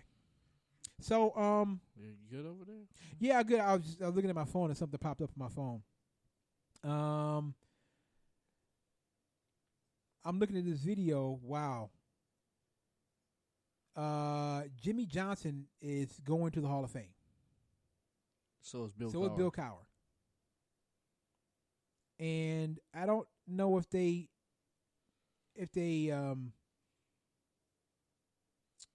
I don't know if they've really. I don't know if they've listed every. Have they listed that yet? I'll look and see if have they listed the I can look that up. the entries. Yeah, look and see if they have, because I'd like to see who they. Because I didn't see the whole. I saw Cowher and I saw Jimmy Johnson. I didn't see the whole list of who's going into the Hall of Fame. I have not seen that yet. Yeah, see if we can find that, because that will be Hall of 2020 Hall of Fame inductees. See if we can find that. Okay, Seattle. 2nd and 4 at the Green Bay 8. Let's go. So do we? I don't know if they have that on there or not. I'm looking. Not yet. Not yet. Okay. All right. They just had the finalists here. Just the finalists. Yeah. Yeah, but that's what I'm saying. Oh, okay. I'm sorry. Yeah, that's what one of the who were the. Oh, they just got the finalists. They don't have the actual. Oh, well, they won't pick. They won't do that till the. Well, how are they doing it now? Because they usually do that right before the Super Bowl, right? They probably do that NFL honors. Right before the Super Bowl. Yeah, right. So then how do we already know that Bill Cowher and Jimmy Johnson made it? Huh? Who were the finalists for the Hall of Fame? Because it's weird. Hayley Sims of the Cleveland Heights Tigers coming up at 8:45. So make sure you stay tuned for that. But I'm trying to figure out then how do we know that Jimmy Johnson and Bill Cowher made it if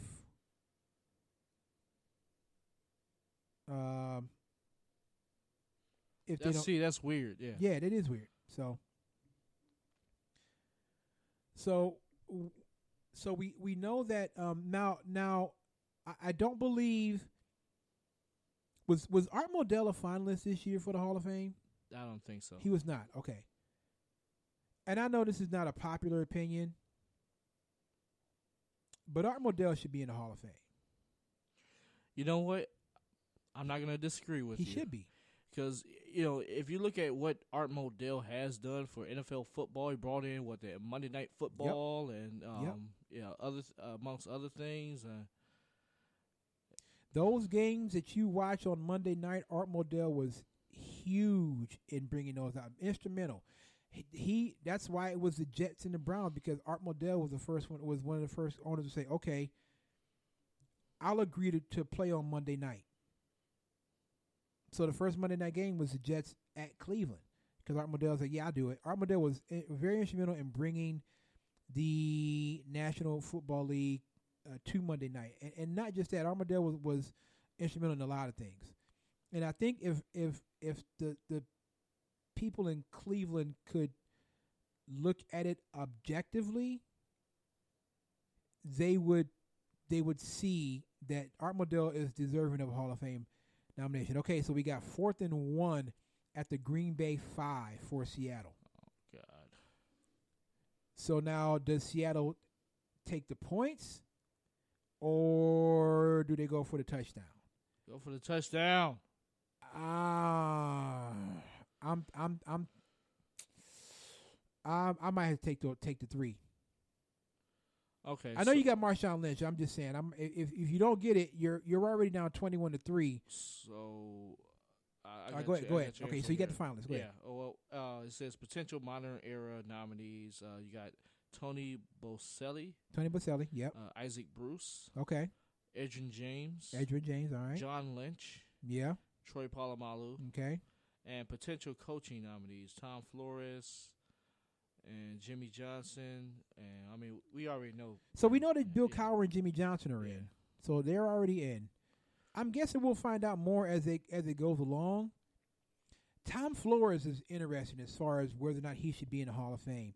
He is the first Hispanic coach to win a Super Bowl. Yeah, he might be the first Hispanic coach, period. Yeah. First one to win a Super Bowl. He won it in Super Bowl 15 when the Raiders beat the Eagles. Yeah. Well, listen to this. It says potential senior nominees. Okay. Dick Anderson, safety for the Dolphins. Okay. Cliff Branch from the Raiders. How was Cliff Branch not in? Okay, go ahead. Roger Craig.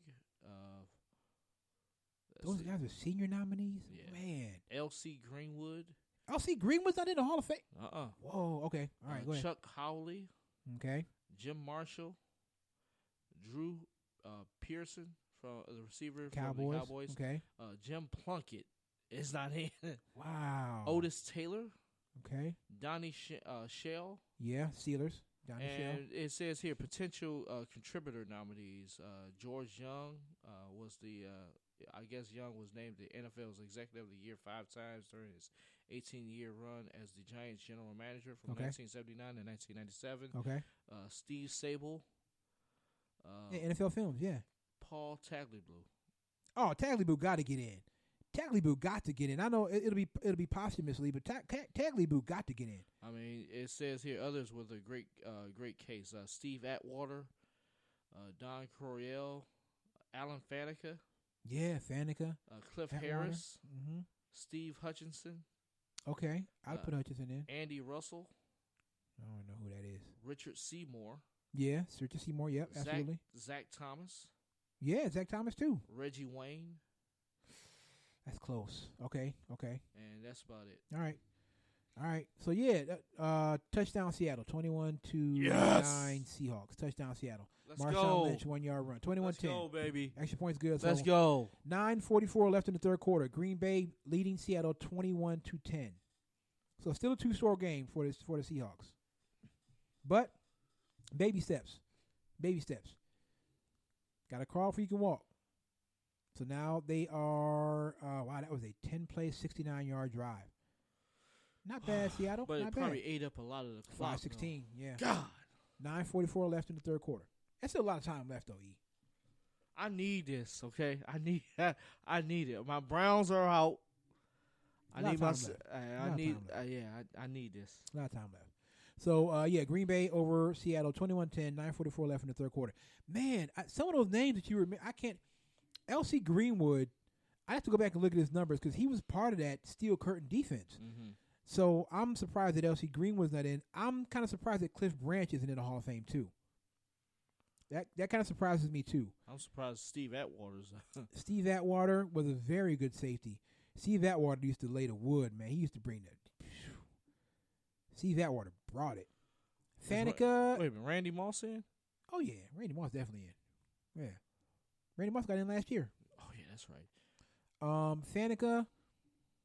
Yeah, maybe I'm kind of surprised Palomalu is not, in. Oh, he'll get in. He'll be first ballot. Troy Polamalu, he's getting in. You talk about a safety that can lay the wood, he's getting in. Oh my goodness. If Troy Polamalu doesn't get in on the first ballot, something ain't right. Although, they didn't let T.O. in on the first ballot, which is John stupid. Lynch. You got John Lynch out there. It's going to be hard. Somebody's going to have to get left out, maybe. But I think that I don't know if – I'd have to go back and look at his numbers. I think John Lynch should be in. I don't know if John Lynch is a first ballot Hall of Famer. I tell you, Isaac Bruce is a first ballot Hall of Famer. Part of the greatest show on turf. Yeah, Isaac Bruce. There's some names on that list that surprise me that they're not in already, and some names that are definite no-brainers. Hayley Sims of the Cleveland Heights Tigers coming up here in about 10 minutes. Faneca is kind of borderline. Steve Hutchinson, I think he's on the borderline too. Steve Atwater, I would put in. Edgerrin James, I definitely put in. Edgerrin James, I put in.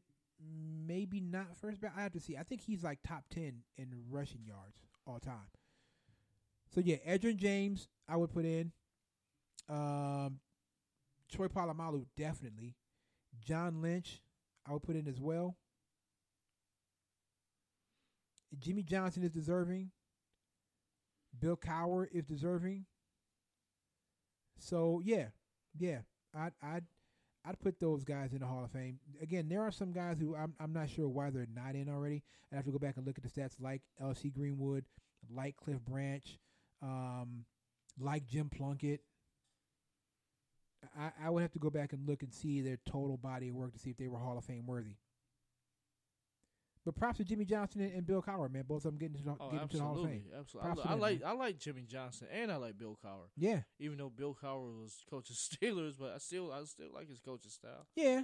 You got to give Bill Cowher his props. You got to give him his props. I mean, I was young back in like the early '90s, so I didn't get the chance to like watch like Jimmy Johnson and the Cowboys and everything. But going back and looking at YouTube or whatnot, he had them boys. Jimmy Johnson, good. Jimmy Johnson was a great coach in Miami. Won I think 1 or 2 national championships in Miami, and then moved on to Dallas. Brought in Michael Irvin, Troy Aikman, Emmitt Smith. I think Emmitt Smith was like the 17th overall pick in the first round, so he went kind of low. Aaron Rodgers completed pass over the middle to Jimmy Graham for 27 yards to the Seattle 44. So Green Bay is moving at the moment. You got to stop Aaron. Is there any stopping Aaron? I don't know. You might just have to accept it, E. I can't. The AFC and NFC championship games are going to be very good this year. That Kansas City and Tennessee game is going to be off the chain, without question. Now, what if Tannehill beats Mahomes? Yeah, that's what it is. And I mean, if Tannehill beats Mahomes, it will be. But honestly, I don't think Ryan Tannehill on his own is going to beat the Kansas City Chiefs. They're going to need Derrick Henry to have another one of his monster game. Maybe not a monster game, but Derrick Henry is going to need to at least eclipse 100 yards. Right. And then we'll see what happens from there, because what you want to do if you're Tennessee is you want to keep Mahomes on the sideline. So my guess is, King Aaron the 12th to Devontae Adams, 40 yards, touchdown Green Bay. 27-10 Packers. Aaron, Eli, he the king, man. Just go ahead and admit it. I'm not going to admit He's the king. He's the king. Aaron Rodgers. I remember when Aaron Rodgers was drafted. You remember that? Mm-hmm. You remember how he sat in the green room? Yep. He was the first one that they showed when that was the first time they had showed somebody just waiting. I believe it was Aaron Rodgers. Yeah. And then when he got to Green Bay, he had to sit and wait behind Brett Favre. Sure did. Up into 2006. Extra point is good. 7:09 left in the third quarter. 28-10 Green Bay over Seattle. Crap. 5 plays, 75 yards, 2.5 minutes. If you need them, Green Bay Packers. So it's going down in Green Bay, man. All right, let's do this. Let's take one more quick break. We'll take a couple-minute break. We'll come back. When we come back, Hayley Sims from the Cleveland Heights Tigers will join us at 8:45. We'll talk to Hayley, and that will do it for us. So we'll take a quick break. We'll come back, and we'll talk to Hayley. That's the name of the song. The name of the song is called Black Rose by KM Beats. This is the Quad Brothers Sports Show on One Unit Media Network. Hayley Sims in a few minutes.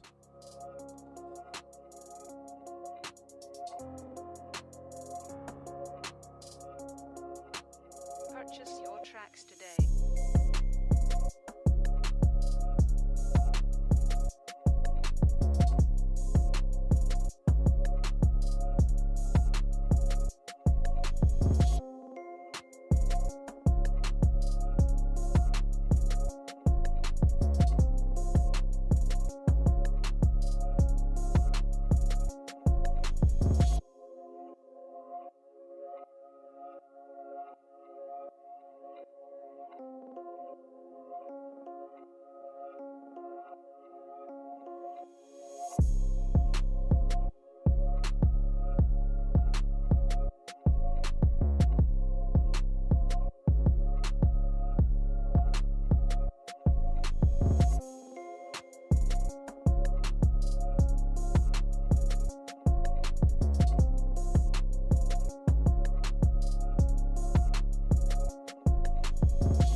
Purchase your tracks today.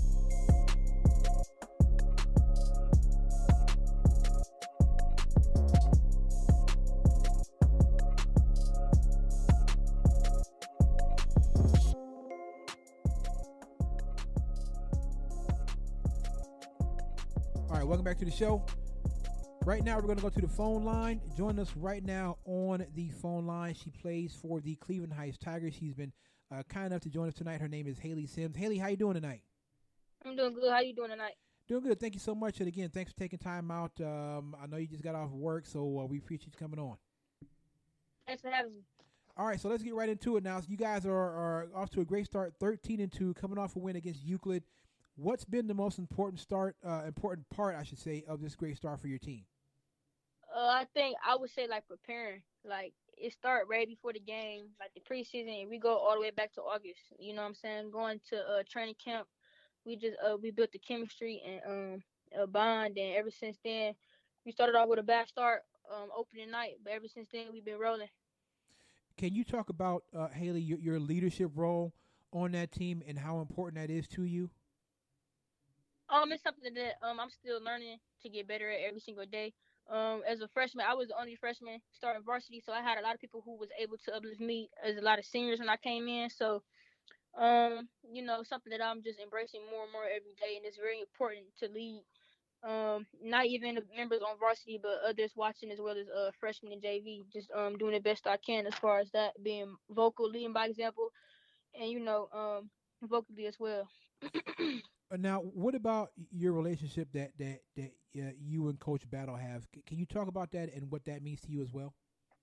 It's crazy because when I was younger, I used to always play with the older kids. So like, she used to always host a training camp during the summertime. So I would be like in elementary school playing with the older kids, and she was the coach. She wasn't the high school coach like she was now, but we had an important relationship as when I was younger, and when I joined Heights as a freshman, it kind of just increased, and she always just, I think it's more important just because it's bigger than basketball. So when it comes to college or school, I know I can always rely on her and come to her about anything outside of basketball. Hayley Sims of the Cleveland Heights Tigers is our guest. So Hayley, talk about that first time when you first, I don't know, first picked up a basketball, when you first fell in love with the game of basketball. Do you remember when that was and how that made you feel? Oh, I was young. I'm 17 now, so I've been playing basketball since I was 2. So wow. My my cousins kept me around the game. I'm the only child, so my cousins kept me around the game. I was surrounded by a lot of male athletes, so I've just been playing basketball all my life. So it's something that's I kind of grew up on playing, and I've just learned a lot, and it's I've met a lot of amazing people and made some friendships, and it has brought me across a lot of things, and so I'm very grateful for the talent as well as the things it has brought as well. Talk about that, Hayley, about how that, growing up like that, being around the game from such a young age, and really being around a lot of male athletes, about how that shapes your attitude and your hunger for the game. That was tough because they used to always bully me. Like, me being the only female, they used to always bully me. But it also helped me. Like, I understand it now. Like, I understand not only from a basketball standpoint, but like mentally, like just understanding the game, like actually understanding the game without even picking up the basketball. So it has helped me a lot. They got me in the weight room at a young age. They understood what it took even when I didn't. So that kind of helped me as well.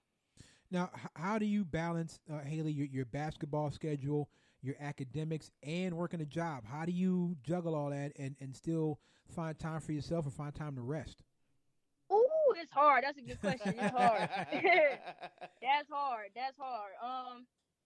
You know what? I know. I just being around my mom. Like, she set the example. I'm so used to her, just watching her just take care of everything when she had to take care of me and working jobs and doing all the other stuff. So I just, I tried to never make too many excuses because I know I could have it way worse. So I mean, it's hard balancing out coming home from practice and going to work and taking care of school. But I know if I'm here for a reason, so I try to understand my purpose and take care of business as best as I can. That's what's up.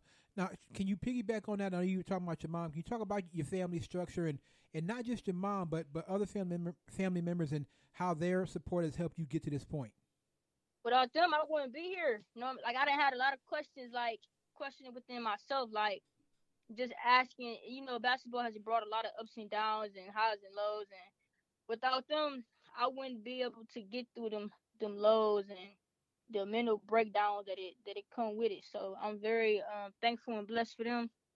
And without them, like I said, I wouldn't be here. But they helped me get to this point. I wouldn't be able to do this alone. So I'm very grateful for that. And my relationship with my mom and my cousins and my friends and family is very key to what I'm trying to continue to do and what I've done so far.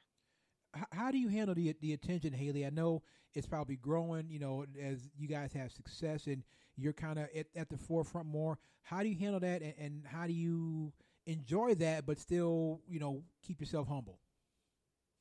I think naturally, like I have a natural swag for the game. So Okay. I mean, some people like it, some people don't.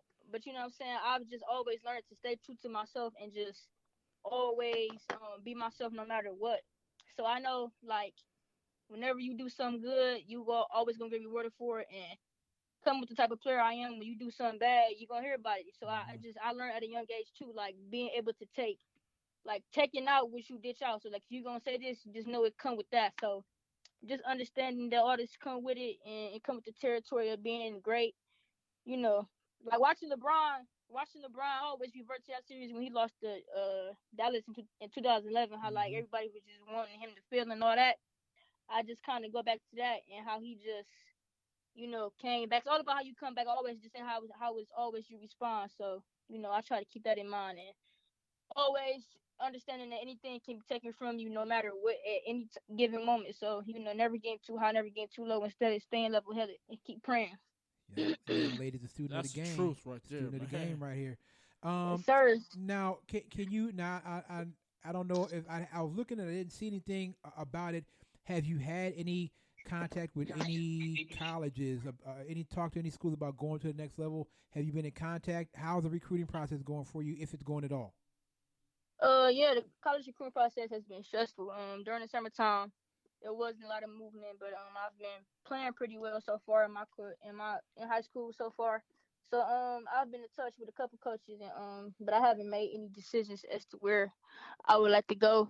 But I would just say stay tuned. But it's been a lot of things is in motion. I've been on a couple visits, official visits, but no major decisions or major announcements. Just stay tuned. I'm taking it day by day, and still and all of that, and I know the rest of that take care of itself.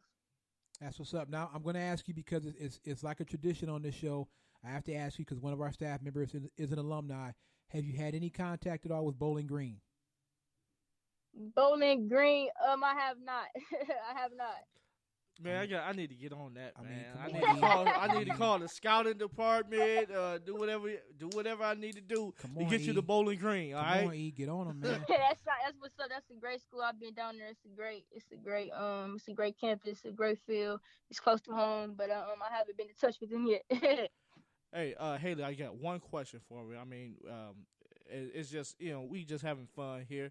Okay, Yep. So NBA 2K, all right. If you was a player on NBA 2K, what would your 2K rating be? Oh, what my 2K rating? That's a good question. If we being honest, probably like I give myself probably like an 84. Okay. 84. Okay. 84, 85, something like that. I like that. Got skills and she real. humble. I feel you. Listen, Hayley, thank you so much for coming on. We really appreciate it. We proud of what you're doing. Keep doing it, man. And we going to definitely do our best to get out to Heights to check you guys out. We really appreciate it. Go get some rest, man. I know you got a big day tomorrow, so take care. We really appreciate you coming on. I appreciate you. Thank you for taking the time to reach out to me. You got it. Have a good night. Yeah, you too. Hayley Sims, Cleveland Heights Tigers. Young lady can ball. The young lady, you hear me? The young lady can ball, okay? That girl she can play some basketball. And she doing it all, man. She basketball, school work, working. Okay, look at Seattle. Touchdown Seattle. 28-17. Russell Wilson to Travis Lockett. 11 plays, 5:30. See, Seattle, you're taking too long. Seattle, you're taking too long. Now it's 39 seconds left in the third quarter. 28-17, Green Bay. Hayley Sims can ball. without question. Oh yeah, no doubt. Without question. And I mean, with her interview and everything, she sounded like she got major swag, bro. That was a really good interview. We've had some really good interviews on that show. That was a really good interview. And we appreciate. Excuse me. We appreciate Hayley coming on. That was a really good video. That was a really good interview. Hayley Sims of the Cleveland Heights Tigers.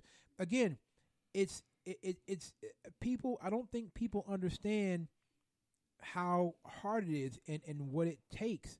It's your basketball, your academics, and in Hayley's case, she's got a job too. Yeah. We pushed her interview back because she had to get off of work first before she had to work today. Right. So that's why we pushed her interview back. She's supposed to be a little bit earlier, and we appreciate her doing that. She just got off of work, and now she called in doing the interview.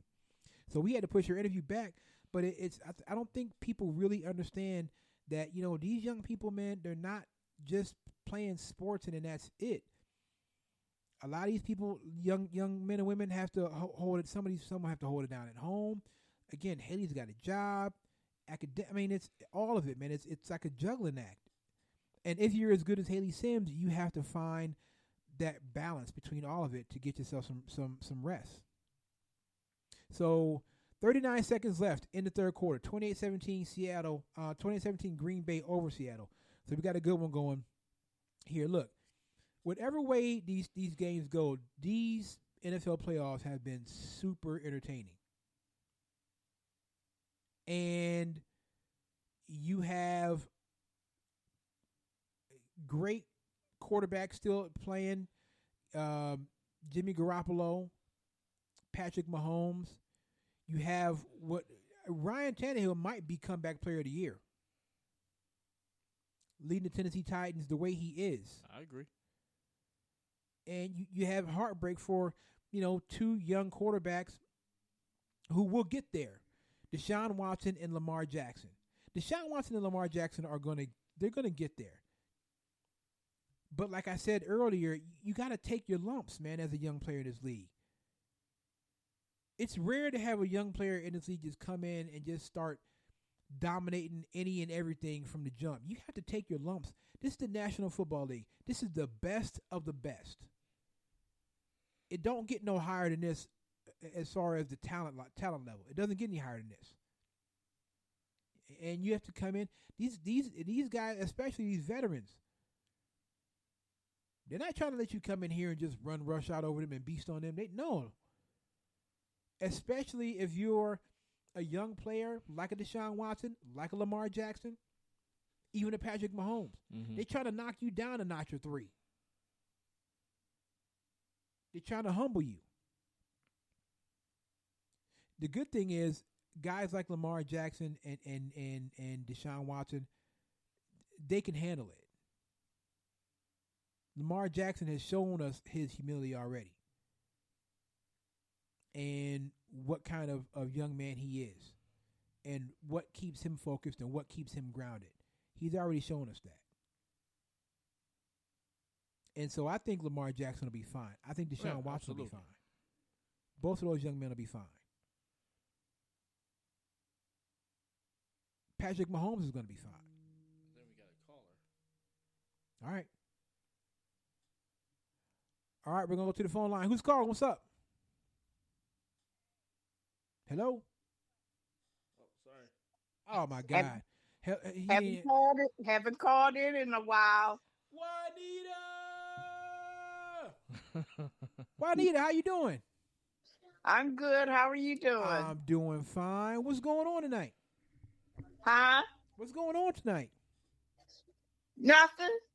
Nothing? What's on your mind? Talk to me, Juanita. What's happening?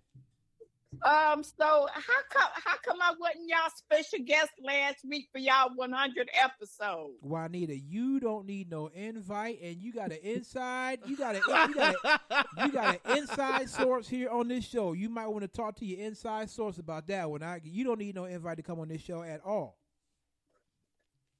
But this was y'all 100 show. I was supposed to have been the special guest. Hey, Ma'am, yeah, you have to. Maybe you need to get your inside source a whooping. Maybe he need a whooping or something. When's the last time he got a whooping? Maybe he need one of them because he was slipping on that one. I haven't had a whooping since I was 14. Maybe it's time for another one. Maybe it's time, Juanita. Go ahead, Lady Yeah, Mary. yeah. He should have gotten a whipping a long time ago. Mm-hmm. Was he a bad kid? Were you a bad kid, E? No, I see your baby pictures, man. You look like you was kind of mischievous, man. Was he a bad kid? What? You can be honest now, Juanita. How much trouble did you have with Eli back in the day when he was a kid? Well, he wasn't really. He was. You know what? He wasn't really a bad kid. I mean, he had his dirt he would do. Mm-hmm. Yeah, he had his little dirt. What kind of dirt? What dirt you talking about? Yeah, I want to know too. What kind of dirt? Let's see. Oh my God! Like the time he was riding his bike with his so-called little friends and was out there cussing up a storm. Ooh, and Eli. didn't know his daddy was standing behind him. Ooh-wee. You got it good, didn't he? I mean, he was cussing like a sailor. Ooh, where you learn to cuss like that, E? I don't know. I mean, they sent me to Harry Davis, which is one of the worst middle schools in the city of Cleveland. Was one of the worst middle schools in the city of Cleveland. Eli, ooh, what happened? He got a whooping that day, didn't he? Yeah, I did. Yeah. Now, see, you know what though? He can't blame it on Harry Davis because I went to Harry Davis. His father went to Harry Davis. His uncles went to Harry Davis. Mm-hmm. And what they call it? What was the nickname for Harry Davis? It was hell every day. Yeah, that was true. What that got to do with you cussing though, Eli? That ain't got nothing to do with you cussing. What that got to do with you cussing? Hey, bruh. Like, I just want to know. I want some answers. That's all. I'm just trying to figure out what made you like this. Why you are? I mean, I don't know, man. When you start hating? That was a long time ago. I've always been a hater. Juanita, so your boy Kyrie playing again tonight. He back on the court. Your boy. Oh wait, is he still your boy or not anymore because he's gone? Oh, you know what? No matter where Kyrie go, he's still my boy. Okay. Yeah, right. No matter what team he play on, he's still baby. That's what he is. He's still the guy. Yeah, he a little weird, man. Yeah. He a little weird. I can't lie. He a little weird. You know what I mean, like, who is it? I mean, we all got some weirdness in us. Yeah, but he one of them flat Earth dudes. You know what I mean? I don't know about them. He a little weird. You got a little flat Earth there. He may you start talking about the Earth is flat. I gotta look at you sideways because you know what I mean. I don't know. I don't know about that. Do you? Oh, you know what? Y'all need to ask. Y'all need to ask y'all colleague there why he be hating on my Who That Nation, New Orleans. Yeah, she had New Orleans. He just started that mess when he found out that I like New Orleans. Man, you know what, man? I'm not gonna say. I don't know. I don't know what happened to New Orleans because usually in that dome, they're unbeatable, man. But I don't know. Last night it just wasn't. I mean, last weekend it wasn't their time. But any given, that's why they say any given Sunday anybody can be beat. So next year for them, and if Drew Brees is going to be there, who knows? Might not be Drew Brees next year. I don't know. Well, they said they talk about Drew Brees. They also talk about who this Tom Brady guy not coming back next year. Lord. Watch and see, don't he come back next year? Yeah, he'll be back next year. I'm not worried about that. He'll be back. Definitely. He'll be back next year. Maybe not in New England, but he'll be back somewhere next year. He might be somewhere else, but it won't be. I don't know if it'll be New England. That I don't know, but he'll be back next year. Hey, you never know. Maybe the Browns will get him. No, he's not. He's not coming here. I'm sorry. He's not coming here. Sorry. Nope, not happening. All right, look, Juanita, we got to run. But thank you so much for coming on. We appreciate it. And yeah, when you see Eli again, if you want, I got a nice thick belt. I'll loan it to you. You can go ahead and handle your business because he didn't say nothing about you coming on the show. So yeah, you can go ahead and handle your business next time you see him. All right. All right, guys. See y'all later. All right, Juanita. Thanks for calling. We appreciate it. Take care. All right, bye-bye. Juanita. She been down by law, man. Down by law. Appreciate that, man. Got much love for her. So, all right, man. Right now it is 28-17. Green Bay was forced to punt. 14 minutes left in the fourth quarter. And first and 10, Seattle at the Seattle 21. So it's getting ready to get interesting. All right, man. That's going to do it for us. Thank you so much to Casey Santoro, to Luke Howes, and to Hayley Sims, for coming on to the show. We really appreciate that. If you missed any one of those interviews, you want to hear them again, go download the app, the Choir Brothers Sports Show, App Store, Google Play. Go do that right now. For Eli Robinson, Phil Rucker, my name is Kevin Hanley. Eli, take us out. All right, the name of the song is called Drippin' by Serious Beats. This is the Choir Brothers Sports Show on One Unit Media Network. We'll see you next week. Peace.